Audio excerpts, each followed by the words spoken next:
if you want people to give you money, if you want people to trust you, remember, mastery equals monopoly. We don't come up with an answer like typically. Our answer is I am the guy.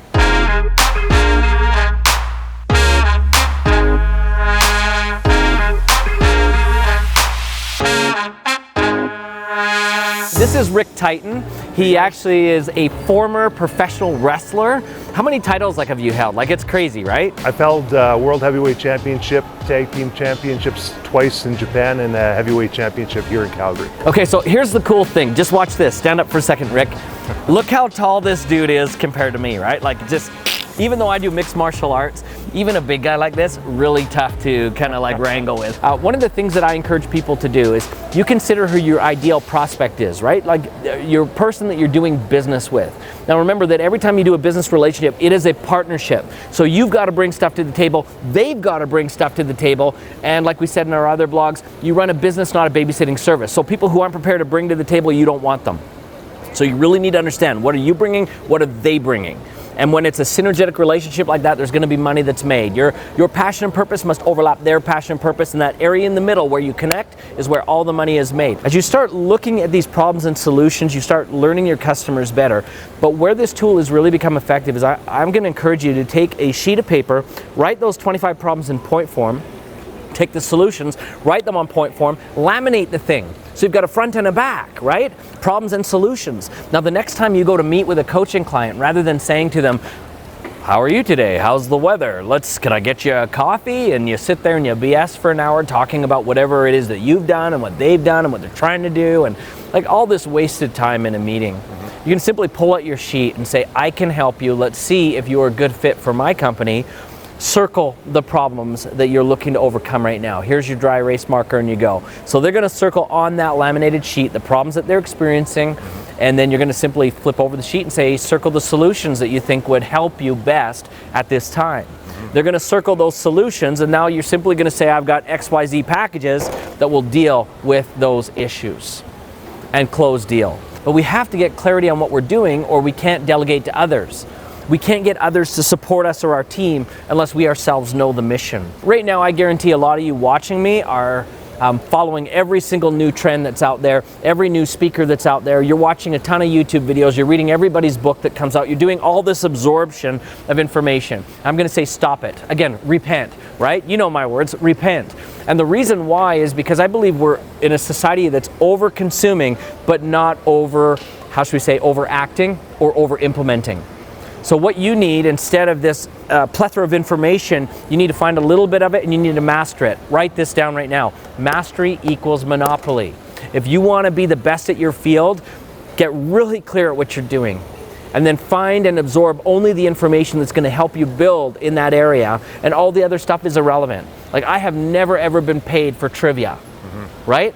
I have never ever been paid for trivia. I've been paid for performance and for excellence. You can always kind of see who the true winners are, because those that really can help you, they aren't creating in a closet. What do I mean by that? You've seen people who say, I'm going to write a book, so therefore I need to go take a retreat off to some island and I'm going to lock myself in a hotel room and I'm going to write a book. Well, I can already tell you that book's going to be worthless. It's going to be an absolute piece of crap book. And the reason why is because they're writing it by themselves. And so if you really want to create success in your business, or you really want to create success as a book or something that you're creating, even videos like these content, right? You need to now start engaging the people you serve in those conversations. What are their problems? Because if you can't identify what they need, they don't have a reason to give you money. In our Entrepreneur of Influence program, we talk, one of our modules is how do you assemble what we call the Team Supreme, or the Dream Team.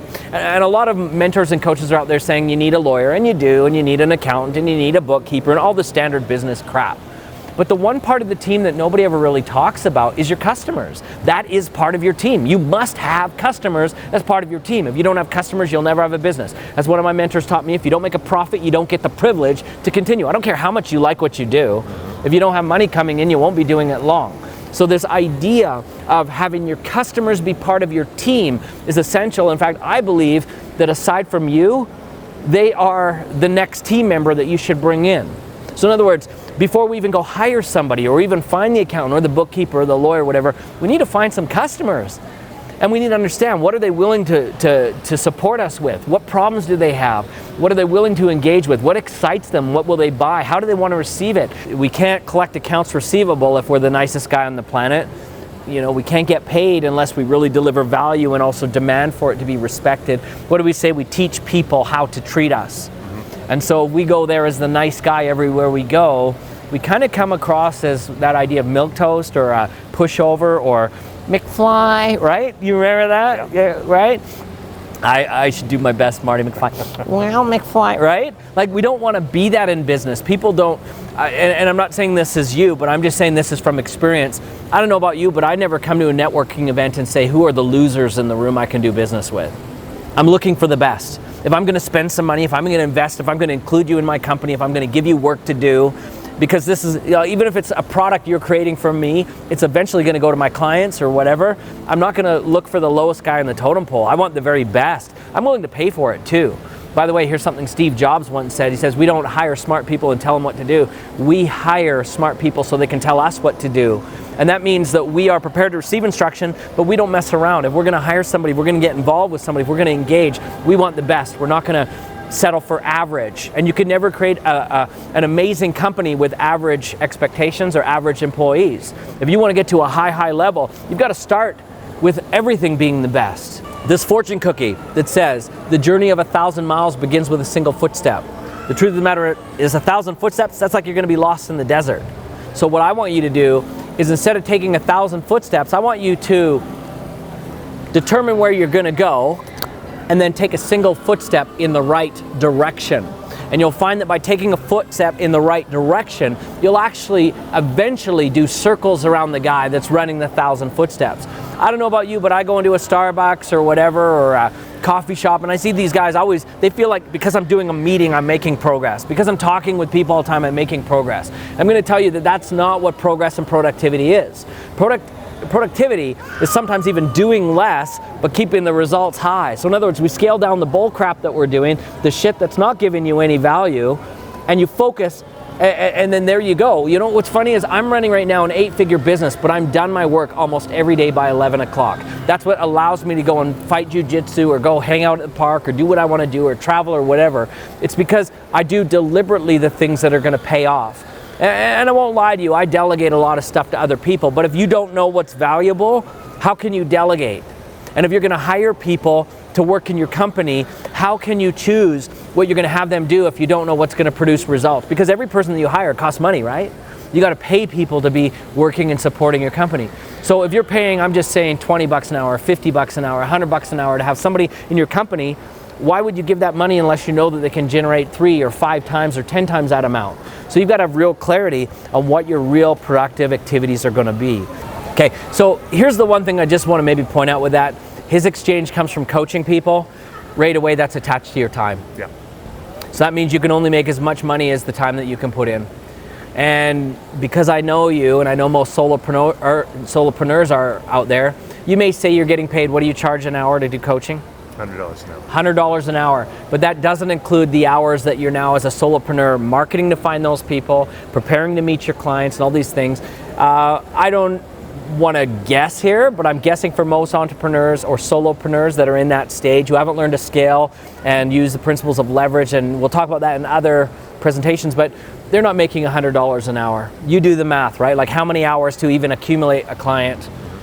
You're probably getting paid close to or less than minimum wage right now, which isn't working, right? So one of my questions and challenges to you, and we'll finish with this today, identify your transactions and start looking for ways that you can use the principle of leverage to eliminate yourself from the trade. So anyways, for today, again, this is Rick Titan. Super excited to be with you. We're gonna now take a walk around the Stampede, the Calgary Stampede. Stampede time. Come and join us. As you know, we've talked about our social media contest. I want to share that Barney Kramer, Barney, you are the winner. And we are sending you right away a book called The Entrepreneur's Book of Secrets and my book, Amazing Success, as well as a brand new t-shirt from the Entrepreneur of Influence group that we've just started. So congratulations, enjoy.